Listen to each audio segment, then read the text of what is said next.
Welcome to the HCI family of podcasts. We're your source for personal, professional, and organizational growth and development. We share our own original research, explore industry trends, and interview executives and thought leaders from across the globe. Join us for practitioner-oriented content around all things leadership, HR, talent management, organizational development, and change management. Maximize your personal and organizational potential with the HCI family of podcasts. Robert, Khoury, welcome to the conversation today.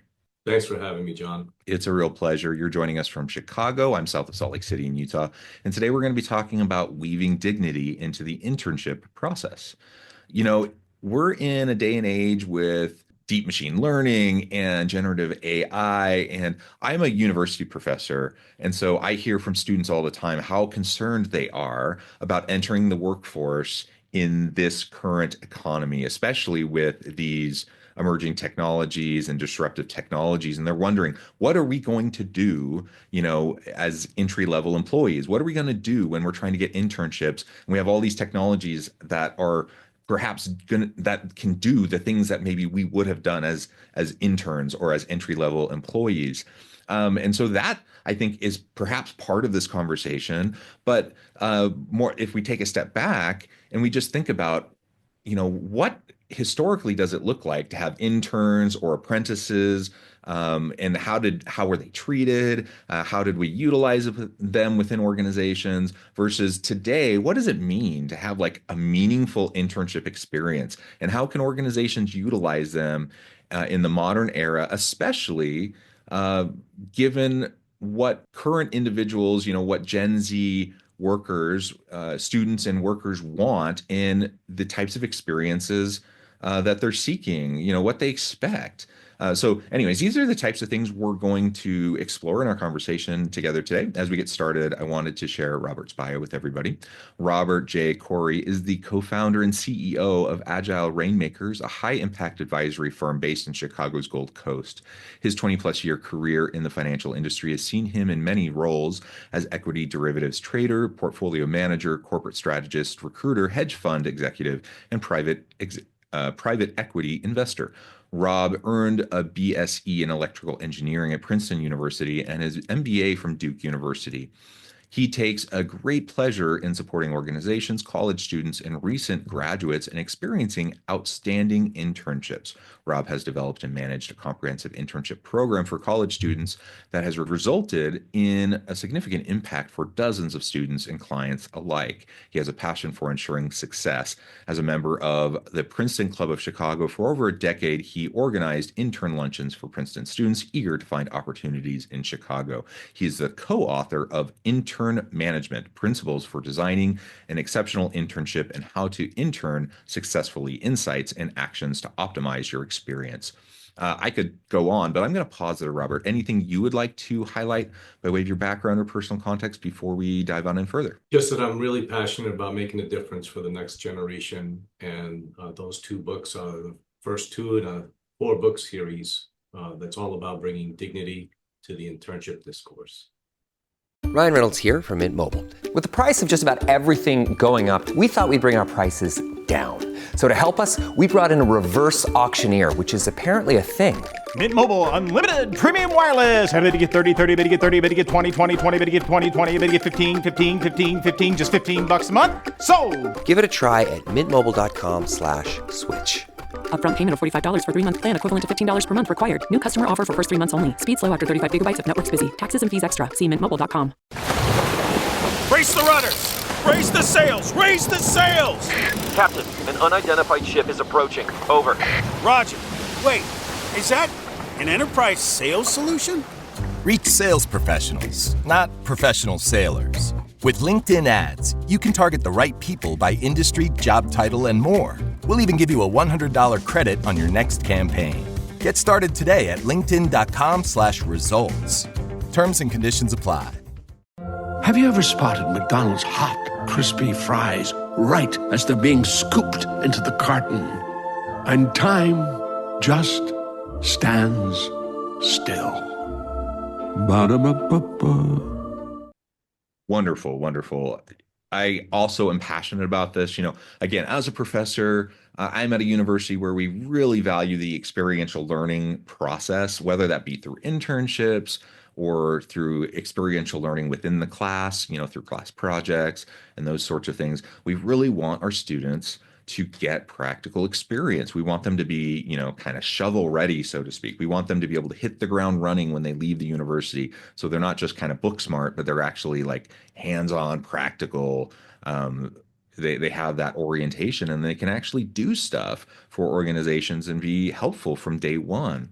And I think that's really where organization or where universities are going. I know we get critiqued all the time. Higher ed gets critiqued for being out of touch, for being behind, for being slow to adapt, for not giving organizations the type of students prepared to do what organizations need them to do. And I think in large part that may be a fair critique. But I also think a lot of people making those critiques don't know what universities like mine are proactively doing actually to counteract that critique. Like we are very proactively trying to respond to that kind of a critique. And I don't think that critique is actually accurate for our program at all. I teach in an HR program. We are super responsive to industry needs. We have an industry advisory board. We're constantly revising our curriculum. We're giving our students lots of hands-on practical experience. Our students leave, our program usually with about 6 to 8 hands-on consulting experiences under their belt, 1 or 2 internships under their belt, with a couple industry certifications under their belt. So I think we want students ready to like hit the ground running, and that's becoming more and more common in the university space. Not universally, but certainly there are universities that really are focusing on that. So I just want to highlight that like internships really matter, experiential learning really matters, but they're not all created the same. Like we've all heard the stories, or there's a caricature of you go do an internship and it's like this crappy like devil wears Prada kind of situation, and you're being abused and you're just going and getting coffee and you're like there's that kind of nightmare scenario. That's certainly not how internships should be, right? Absolutely. Well, I wholeheartedly agree with everything you said. And I think that, when you start to study something, you start to become appreciative of the time and effort and thinking required to make something exceptional, make something really great. And I'm sure what you've been doing with students there has made a huge impact for them in their careers. My approach is to bring dignity to it. And I think that's the one thing that's been missing. Why you wouldn't treat interns really well is because you're just not thinking about them from their perspective. And it really doesn't take a lot to do that. Yeah. You can just think about, okay, in their shoes, what would I want? Well, guess what? They're going to show up really nervous. They're about 20 years old. They show up at your firm. They're nervous. Well, how do you then think about, okay, what would I want? So one of the things we do is, once an offer is accepted to intern with us, let's say in February, I let them know, listen, every 6 to 8 weeks, we're going to have a 30-minute conversation. I just want to find out how school is going for you, how you're doing, get to know you a little bit. And I'm going to share with you about what's happening at my company, Agile Rainmakers. And I'm going to share with you a little bit about the projects that you may be working on. And it's a 30-minute conversation. The interviews are over. So this is just warming you up to come. Yeah. If we do 2 or 3 of those before you start, on day one, they know a little bit about you, you know a little bit about them. And also you can kind of tailor the projects a little bit based on what you're hearing their interests are in those 30-minute conversations. So an investment of 60 to 90 minutes per intern over the course of 4 months has them showing up knowing you care about them, understand them, the anxiety is far lower, and you can, get some great work done because you can tailor the work for them. So when I look at it, John, I just think it really doesn't take a lot. I mean, the books I'm writing, it's not rocket science. All I'm doing is I'm putting myself in the, student's shoes. What would I want? I'm putting myself in the intern manager's shoes. What would I want? And then I'm writing from there, and I'm creating this whole world of dignity around the internships from the moment they read a job description to the moment they fill out their exit survey so that I've got things I can improve on over the next year for next year's internship. Yeah, I really appreciate that. And we spend a lot of time talking about employee experience, like the holistic employee life cycle, the employee experience from recruitment all the way through exit interview, right? And what you just described would be considered part of that, right? Like, but a lot of times we don't consider interns as employees for some reason. So a lot of people kind of put them in a separate bucket. And so we just think of, oh, they're disposable maybe. They're not part of the normal employee experience life cycle. So we're not even going to consider them. But if you actually stop and think about it and you think of an intern as an actual employee at like they are, why wouldn't they be part of that employee experience life cycle? And if you're trying to make sure that any employee from the time they see the job posting to the time they start doing interviews and go through the screening process and they start doing onboarding and all that kind of stuff, right? You want to make sure they have an excellent experience. You want to make sure that they feel comfortable, that they feel valued and included, that they're onboarded seamlessly, that they have a great experience. They can become a brand ambassador for your organization. Like companies are spending a lot of time and money and energy on that, right? On that process. And for some reason, when it comes to interns, a lot of times they're not. Like they're not even thinking about it. But what you're describing is that. Like you want to make sure that you're doing that, right? Exactly. And let me drive it home for your listeners. Think back to your internship. If you interned maybe 15, 20 years ago, and think about how much detail you still remember, how much of an impression those experiences had on you. At that age, everything you see, you're going to remember because it's really like the first time you see it. And you're interning somewhere and you're developing your own views about business or nonprofits or foundations, wherever you're interning, right? You're developing your own views. And the people you're meeting and how they interact with you is leaving a lasting impression, so much so that 15, 20, 30 years later, you still remember certain incidents, certain moments, certain things that were said. And that stays with you. And listen, if it's not something that, makes you happy and you feel good about, well, that's going to be a challenge for the organization and or the people that you met then. I just met someone on Monday who interned at one of the top trading firms here in Chicago. And after the internship, he said, I never want to work there. Now, that's the downside. So we want to avoid that. Here's what you really want to think about. And I learned this at Duke's Business School. Before the intern shows up, they're a customer. Yeah. While they intern with you, they're a partner. After the internship's over, they're a product. So if you think about it, how do you treat your customers? Well, guess what? Before they're a partner, you're listening to them, you're providing what they need, you're showing that, hey, you care.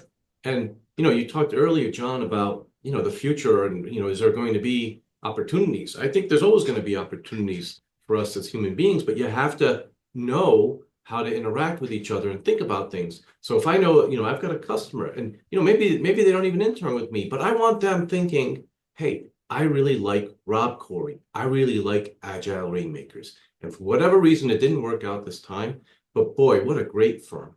And then when they're a partner, how do you treat them? Are you listening to them? Are you giving them feedback regularly? Are you giving them interesting projects that are not too hard, not too easy?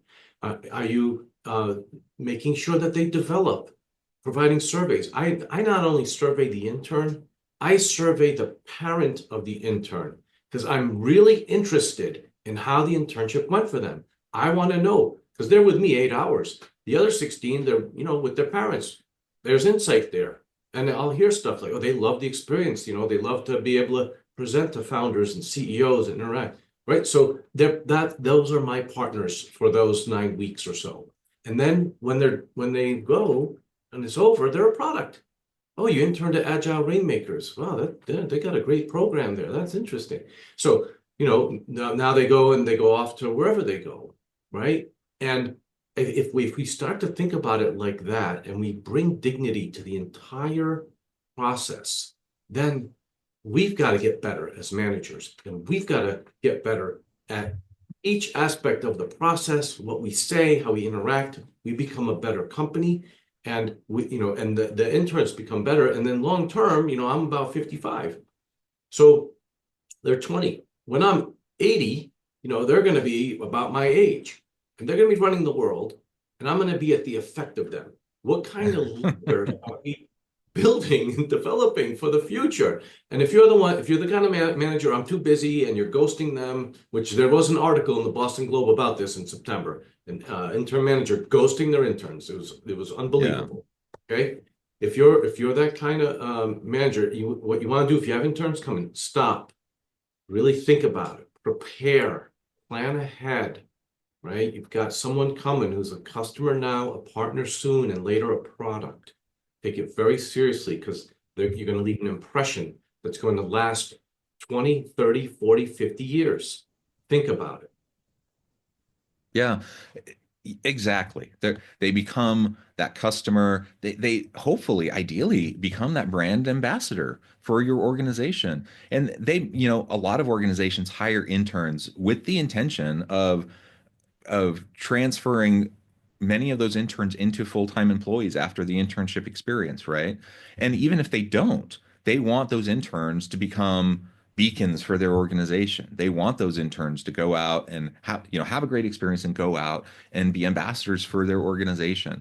And you don't accomplish that by treating them in a crummy way, by exploiting them, by taking advantage of them, by treating them terribly. And unfortunately, traditionally, that's kind of how interns were treated. And I think for some reason, sometimes, and maybe it's human nature, but sometimes people think, well, that's the school of hard knocks. That's how I did it. That's how I went through the process. And that's how I learned. And so that's how I'm going to make sure other people have that same experience because, doing hard things that makes you, learn and grow. And so I'm going to give other people that same hard experience and the strongest will rise to the top. That it's that mentality, I think, that leads to why some people manage those programs that way. For other people, it's just laziness or it's just, whatever. But for some people, I think they really it's the tough love mentality that they went through. And so they think that that's how they should do it. Well, I challenge that. I think you do want it to be hard, but hard for the right reasons. So yeah. Right. So I want it hard, like the project work is interesting. I don't want it hard because they show up and we don't have the data for them, or hard because we never told them where the bathroom is or what lunch is, or hard because we don't give them anything all day and at 5 o'clock we say, here, get this done for tomorrow. These are real things that happen. And I don't want it hard because I'm playing favorites with one intern over another in front of them, making them feel small and unliked. That kind of hard, which unfortunately is out there like crazy, and I hear about it a lot. That kind of hard needs to end. Okay, these are the future leaders of our society, and I want hard being. Here's the data. Here's the research that needs to be done. We need you to think creatively. No one has solved this. This is up for you to solve. This project is yours. You can own it. You're going to discover. We're right here, supporting, coaching, listening, giving you what you need, but you're going to do the work. We can't do it. We're not going to do it. So this is the hard I want you to work on, and I want you to learn and grow and come to us with questions. We're here to support you and make sure that you win, even if you don't succeed at this. We want you to, because sometimes it doesn't turn out. Well, that doesn't mean you didn't turn out.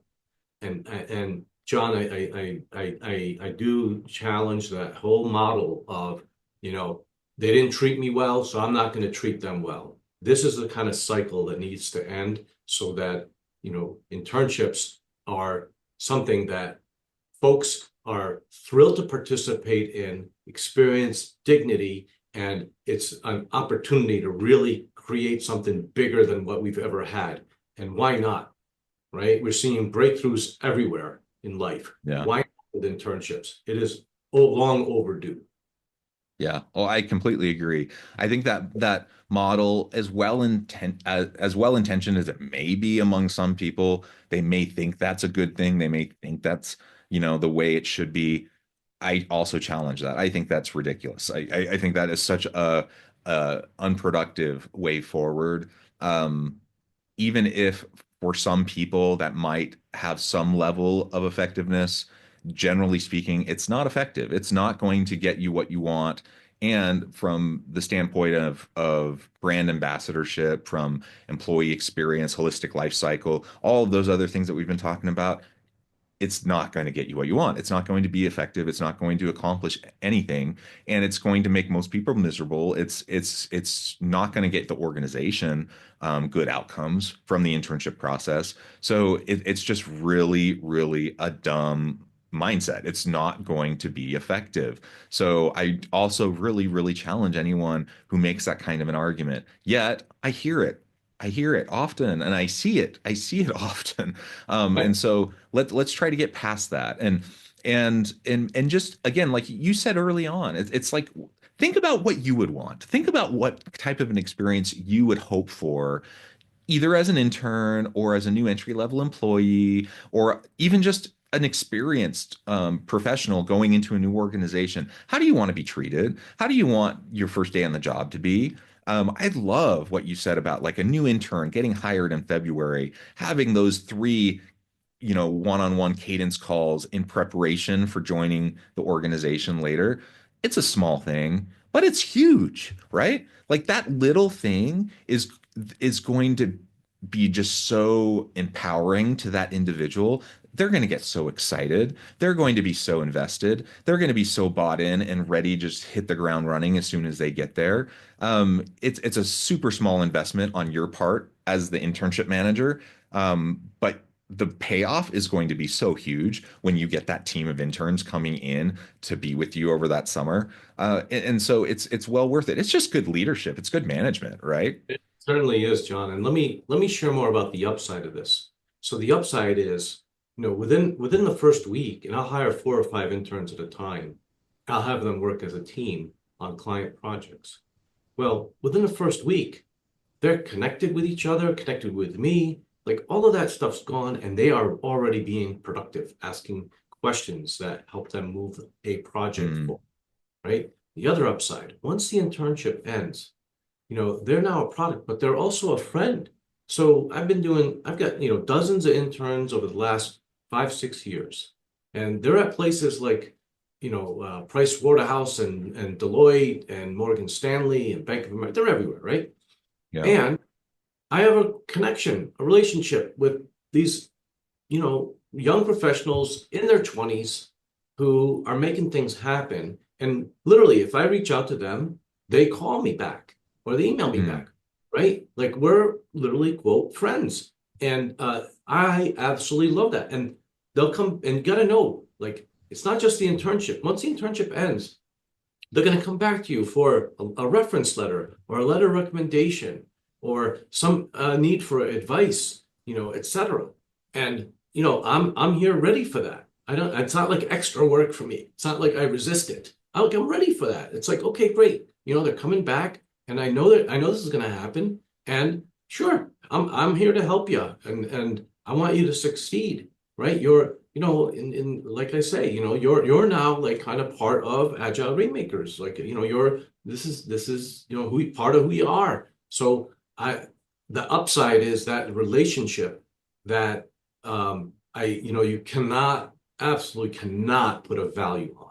It's so extraordinary. I was going through New York very quickly, and one of my former interns met me in Penn Station in one of the restaurants in Penn Station to have lunch as I was coming through last year. Great conversation, great young man who's going to do so many amazing things.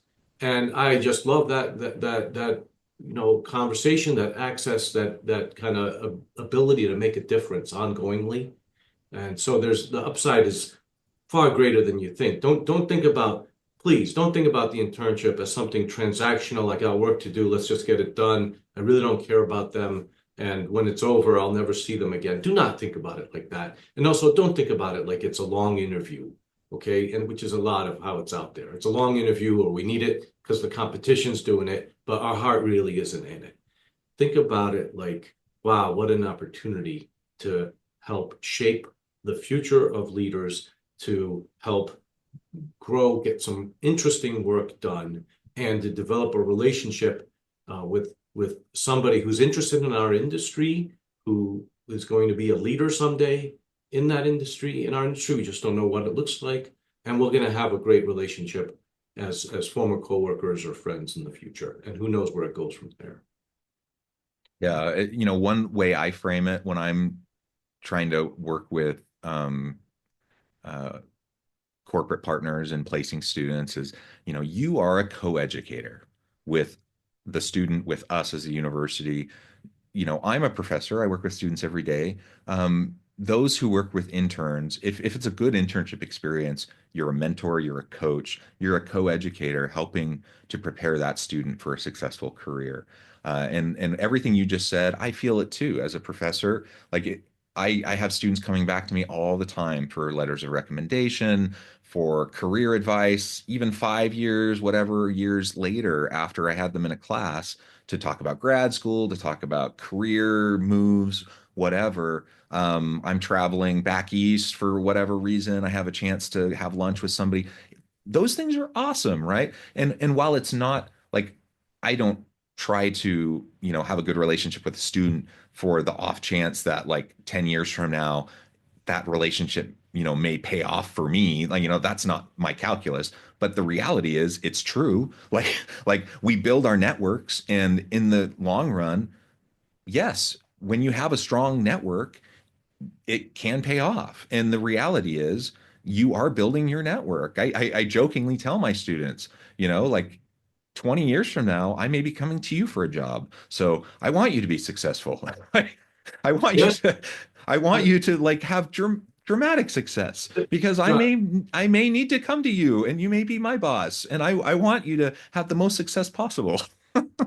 Yeah, John, I love I love the, I'm sure your students, and the alumni love interacting with you as you think it through this way. This to me, this is the important stuff. Yes, we've got AI going, and AI is going to take jobs and all that. Okay, good. I got that. All right. Well, there's a lot of us that aren't in AI, aren't interested in writing code and all of that. We're going to use AI, right? But underneath it all, we're going to have to work with people. We got to get good with people. All right. And we got to have to think this through. And if you're a manager, you never had an intern, you want to read some books about this and then jump in with the right attitude and approach, and have it be something like what John's talking about, where, years later, it's not why you did it, but years later, they're coming back to you, asking for advice, sharing what's been happening, all of that stuff. And I think it's so true. I could be working for one of my interns someday. The world just kind of changes on you, and that could happen. The likelihood's low, but it could. And if it did, you know what? I actually trained them a little bit, so I wouldn't mind that kind of treatment as a manager, right? So there's so much, to me, there's so much opportunity to make a difference while supporting these students, and in a way, you're supporting your future self.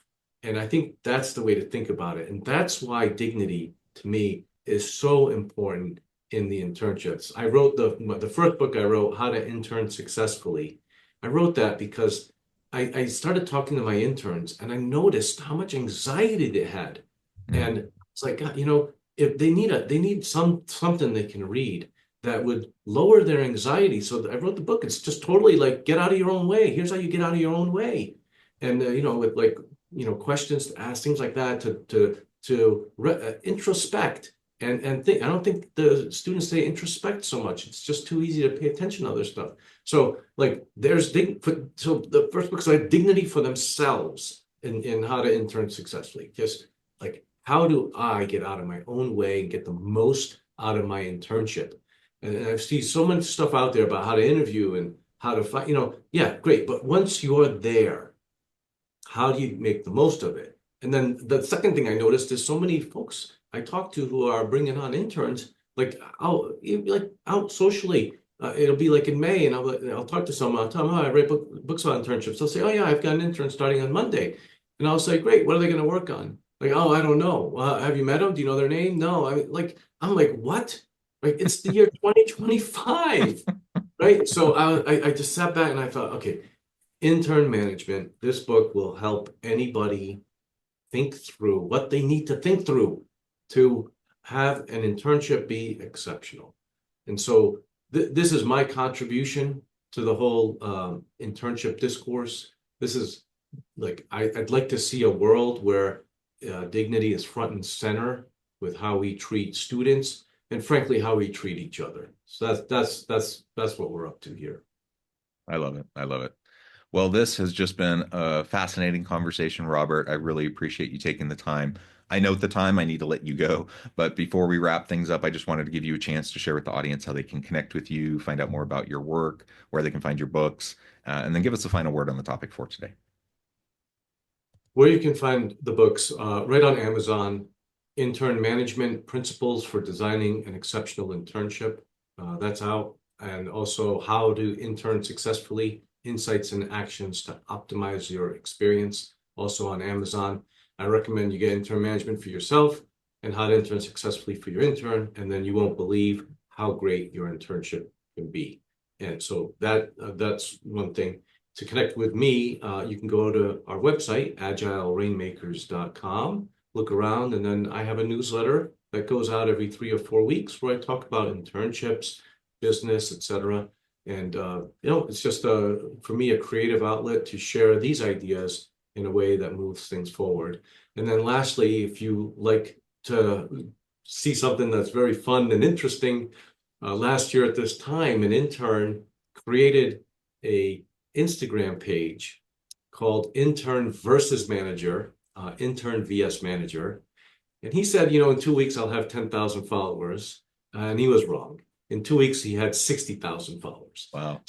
It's unbelievable. And it's all about, bringing fun to the whole internship discourse. The reels are very enjoyable. And that's just another way to connect with us. So 3 different ways to do so. And I look forward to anyone reaching out. Folks reach out. Sometimes my email is robert@agilerainmakers.com. Just asking for advice. Please do. Happy to reply with whatever I can. This is bigger than me. It really is about the future of our society, the future of internships and the leaders that we are going to be at the effect of in 20, 30 years. Thank you, John. Wonderful. Robert, thank you so much. It's been a real pleasure. I encourage the audience to reach out, to get connected, find out more about what Robert and his team can do for you. Check out the books. And as always, I hope everyone can stay healthy and safe, that you can find meaning and purpose at work each and every day. And I hope you all have a great week.